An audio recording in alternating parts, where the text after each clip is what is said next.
Berikut ini cara screenshot tanpa tombol di HP Samsung. Langsung aja kita masuk ke tutorialnya. Untuk HP Samsung itu memang ada cara-cara tertentu yang nggak perlu teman-teman menggunakan tombol power dan tombol volume down ya. Jadi biasanya itu kan kalau screenshot kan mereka nekannya seperti ini, tekan tombol power dan tombol untuk mengecilkan volume secara bersamaan. Nah, jadi teman-teman bagi kalian yang belum tahu, itu banyak sekali cara screenshot di HP Samsung tanpa harus menekan tombol ini ya. Jadi tombolnya lebih awet.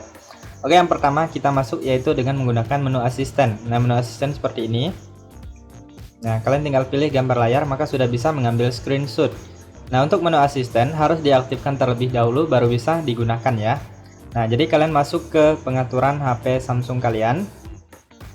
Lalu kalian cari yang namanya aksesibilitas ya, kalian gulir ke bawah, biasanya di bagian agak bawah ya.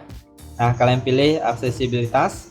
Lalu selanjutnya pilih interaksi dan kecekatan ya. Nah, interaksi dan kecekatan. Nah, ini menu asistennya kalian aktifkan apabila masih nonaktif ya. Nah, kalau nonaktif dia nggak akan muncul ya, kalian aktifkan. Lalu klik izinkan. Nah, maka dia akan muncul di sini dan bisa kalian gunakan. Oke, kita lanjut untuk cara selanjutnya bisa menggunakan yang namanya panel Edge ya atau panel Edge. Nah, jadi teman-teman silahkan aktifkan panel Edge lalu pilih ambil gambar layar.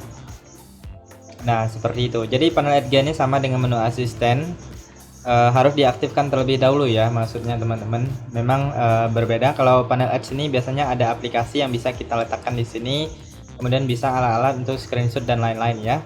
Nah, jadi untuk mengaktifkannya kalian masuk ke pengaturan, kemudian selanjutnya kalian cari di bagian yang namanya tampilan ya teman-teman ya. Nah, jadi masuk ke pengaturan seperti ini, lalu pilih tampilan, lalu kalian gulir ke bawah, pilih di bagian panel Edge. Nah, jadi yang ini apabila masih nonaktif dia nggak akan muncul ya, harus diaktifkan. Kemudian kalian bisa pilih di bagian panel, saya sarankan menambahkan aplikasi, pilih cerdas dan tugas.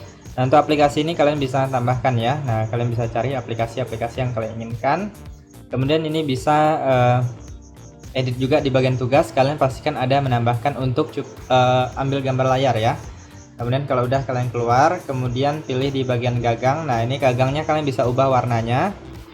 Nah, bisa ganti, kemudian posisinya bisa diubah, bisa mengunci posisi gagang, kemudian transparansinya bisa diatur juga, kemudian ukurannya juga bisa diatur, kemudian lebar juga bisa ya. Nah, kalau udah kalian bisa menggunakannya seperti ini, kalian usap, lalu kalian pilih ambil gambar layar. Nah, cukup mudah ya teman-teman ya. Ataupun untuk cara yang selanjutnya bisa menggunakan yang namanya dari sini pusat kontrol atau panel cepat. Kalian pilih di bagian screenshot ya teman-teman ya, atau ambil gambar layar. Nah, seperti itu. Kemudian kalau nggak ketemu, kalian bisa cari di bagian yang ini, icon pensil atau edit, lalu pilih edit. Nah, kalian tinggal cari aja di bagian bawah, kalian tambahkan misalnya untuk mengambil gambar layar ya, kalian tinggal klik maka dia akan bertambah ke atas, lalu klik selesai. Nah, kurang lebih seperti itu ya teman-teman, silahkan dicoba, semoga bermanfaat dan sampai jumpa di video berikutnya.